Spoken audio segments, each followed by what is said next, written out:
use it, since you guys already have it, they said that unfortunately they're not able to sponsor anything financially. However, what we can do is give the artists that you meet with either the FL Studio signature bundle. If they already have the signature bundle, we can offer them a free plugin of their choice.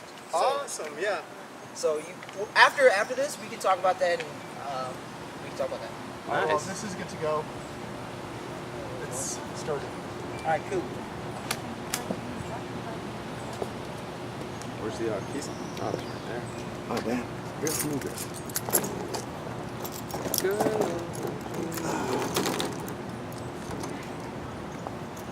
So I might stop it halfway and then start recording again, but I'll let you guys know.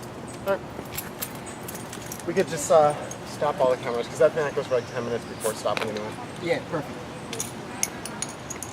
Yeah. All right.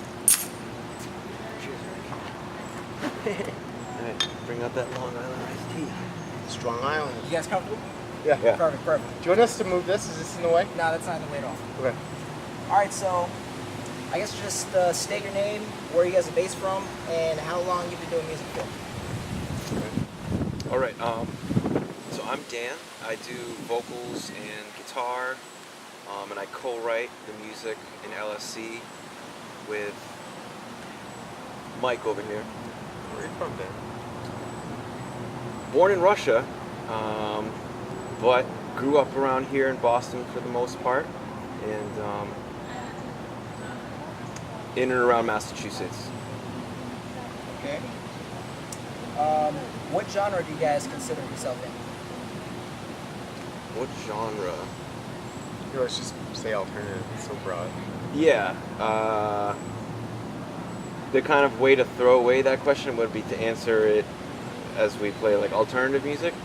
But the way that I look at L.S.C. is it kind of spawns from, we play like live music where we have to maintain an image of one sound, which I would say right now is in like a soulful indie rock sound. But since we do a lot of work with like directors and movie type directions, it brings us to kind of cinematic sounds, to hip-hop-y, like so all over the place basically. But as a live band, we're within the realm of, you know, kind of soulful indie rock, I'd say. Yeah. Basically all the genres. Oh, we love it. Yeah. Every now and then. Yeah. I like it. Are you guys signed to a label, or are you guys independent? Independent. All right. So being an independent artist, being an independent band, what do you guys feel is the greatest challenge being an independent artist? Staying encouraged. Okay. Because we don't have the management from anyone, any professional direction at least, from anyone else but ourselves. So, you know, I just turned 30 years old, so it's, to me, it's like it's just the same story of like not giving up, and if you love it, then it will naturally show itself, its place in your life. That probably went off the deep end a little bit, but like, I like it. yeah, just not giving up. That's the hardest part about being independent, because you have to believe in yourself. That's what independent is. No one else is going to do it for you. Yeah. So Stuff like setting up tours would definitely be easier if, you know, you were coming from a signed company, because, you know, they'll do a lot of stuff for you. With, you know, when you have to set up a tour by yourself, you have to, you know, just look into everything on your own, and just talk with a whole bunch of bands, and, you know, just figure it out yourself. So, you know, it takes a lot of time away from you when you'd rather be, you know, making music, because that's what we're best at. So. Okay. Now, on the flip side of that, what's the best part of being independent? that because of the lack of professional direction, we can kind of do whatever we want, whatever we're feeling. Because stylistically, we've evolved from being more like a band like Muse, where it's bigger arena rock and crazy arrangements, to simpler arrangements Like this new song, Wise on Wise, that we're working in, pretty straightforward arrangement, just catchier stuff, and we're just doing it because we feel like it. And I think that's where it will lead anyone in the right direction, is if you're being true to what you want in that moment, it'll get you to a good place. Yeah, we made a pop song a few years ago called "What to Do," and at the time it was what we were feeling, and people still like the song, but when they tell us about it, we're just kind of like, oh wow, that's not what we're doing right now. So. Okay. Well, when did you said you recorded this a few years ago, right? What to Do? Yeah. When did you guys form as a band? When did you guys start? And why did you guys start? So, this music was really, it started from Mike's, it was Mike's creation. I needed someone who could sing it. Yeah. I was friends with one of his friends, well, sort of friends. We checked out each other's music a bunch. I went to one of his shows, and then I saw Dan do that. And Dan and I connected, and I was like, hey, why don't you try some of this stuff out? And it worked out well, but we weren't, he was definitely coming to my side of the musical spectrum. Now we kind of meet where our interests, cross. So, yeah. So together, Mike and I have probably been doing this for 5 years. Mike before that has probably been doing that for 8, 9 years. Yeah. With Jared, we've been doing it 3 years as a live 3-piece band. So it's been kind of evolving. Okay. And so now you guys feel you guys are at that point in time where you guys are at your, I guess maybe not highest yet, but at a point where things are starting to take off. I think so, yeah. Okay. Yeah. Most definitely. All right. So what do you guys think sets you guys apart? What makes you diverse? What makes us unique? Well, in particular to Boston, we're definitely unique in this music scene. It depends where you are, because sometimes you fit in more in certain places than other places. In Boston, we're way more unique than maybe in a place like New York, for example. Boston is like a garagey type place, garage type, noisier rock, punk scene, all that stuff. So what makes us unique here is the fact that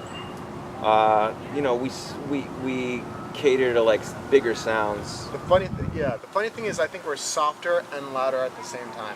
Okay. We have more intimate tracks, but usually in each of those songs, there's a moment where we just blast the audience with sound. So That's true. I like it. Good word choice. What do you guys think inspires you to do music? Money drives us, but what inspires us? Yes. we just I don't know. I just like making music. We have fun with that, Exactly. and then we just put it out. Yeah. It's pretty simple values, I think. It's really straightforward. It's we've both been writing our own music since we were I don't know, 13, 14, young age. Maybe before that, we don't even know, but it's just definitely been a natural thing, and I think we recognize the importance of it in our own lives, so we kept it with us.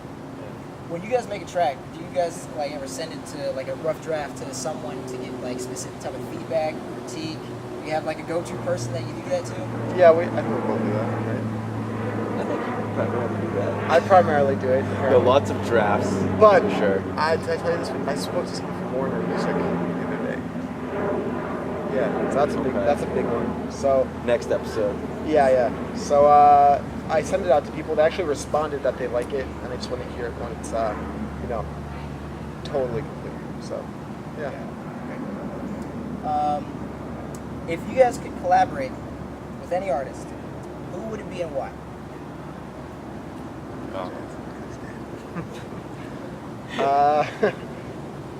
Who's your idol? I'd say, I would really be interested to work with the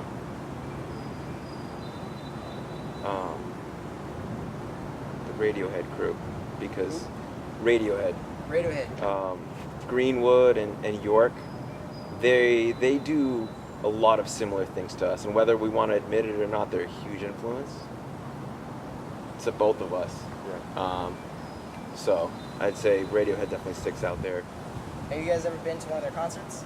Never have actually. I have. Well, this last Saturday they played in Boston, TD Garden, and I had the opportunity to go. They and charge a lot. They charge. It doesn't feel. I have mixed feelings about big venues like that. I saw my favorite band, Muse, at TD Garden, and I love them. Seeing it at a venue like that, it sucks. You know, like it's just so impersonal. Yeah. It's inconvenient, and then if you want to not break the bank, you're so far away that it's like you might as well be watching a DVD. You know. And some bands are better in those arenas than others. Radiohead, I'm sure, is they're amazing. intimate. I've seen Yeah, the they're it's incredible from the videos, but like, you know, I still enjoy them maybe more just in my own, on my bike or something, in the forest or like somewhere different setting. But I can dig it. So I think this is the last question. What's your guys' next project that you're working on? What should people be on the lookout for? Next project we're working on is this 10, 11, 12 album song. So we got like 12 songs. 12 album song. 12. The song is 12 over albums 12 long. albums No. So yeah, we're working on an album that's around like 10 to 12 songs or whatever. And yeah, we're aiming for a September release on that. And in the meantime, we're kind of releasing these singles that some people have been catching here and there, and sharing drafts. Definitely want to set up a tour. We both think that's really, really important. And a lot of people, you know, we've spoken to different management companies, and they're always saying, you guys need to set up a tour. So we're trying to work with different bands on that, see who's available and what states or maybe even countries are just practical. So, Definitely with the countries. A lot of artists do that. I think that's a good opportunity to get like out there internationally. Do you think that could happen in 2019, or I guess? I'd love to do it. I'd love to do it in 2019. What year is it? 2018. And I think it's very, very necessary to do. So. Yeah, no, that's what we're aiming for, and we've been taking steps. We've had conference calls with some management companies and such to kind of gauge out how we're going to do that, because independent route is great, but you know, we want to make it something really good. Yeah. Where we're looking for some management right now. We're kind of browsing. Yeah. That wraps up. That's all the questions I had. Cool. So very simple like that. Yeah, we're gonna talk about that. I already mentioned that. So did you want to go to you said you wanted to start like halfway through or something, or not anymore? Well, yeah, I thought it was gonna go a lot longer than that. Yeah. But yeah, no worries. Okay. Okay. But yeah, no, that was it. Let me take it. Do a quick picture.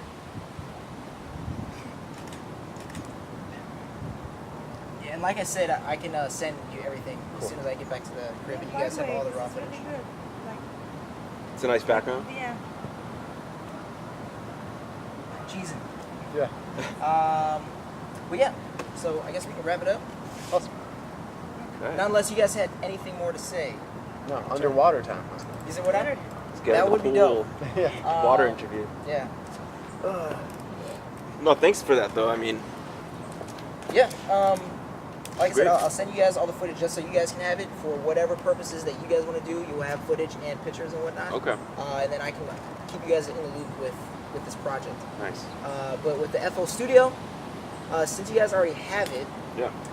so the first 3 artists, they didn't have it. Actually, I don't have it because I switched over to Mac, and they That's just why- started making yeah. it for Mac though. Yes, FL Studio 20. Yeah. So Let's say you don't But- have it. it's not It's the up end of to the you. world. It's up Yeah, to you. no, I don't have it technically. Okay. I have this thing's off, right? I have it. I have it It on. is actually on. No, I'm just joking. I have it on my That's off. my PC, but it's the older one. It's like That's the same setup I have. I have Yeah. it on my PC. I have a FL Studio 10 or X. yeah, I think I have 10. Yeah. But we had It's FL like Studio. producer or something. Yes. Yeah, Well, I think that says it on every.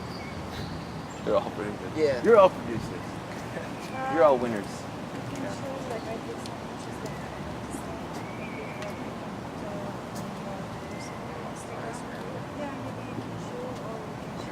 So this is yours, right? Or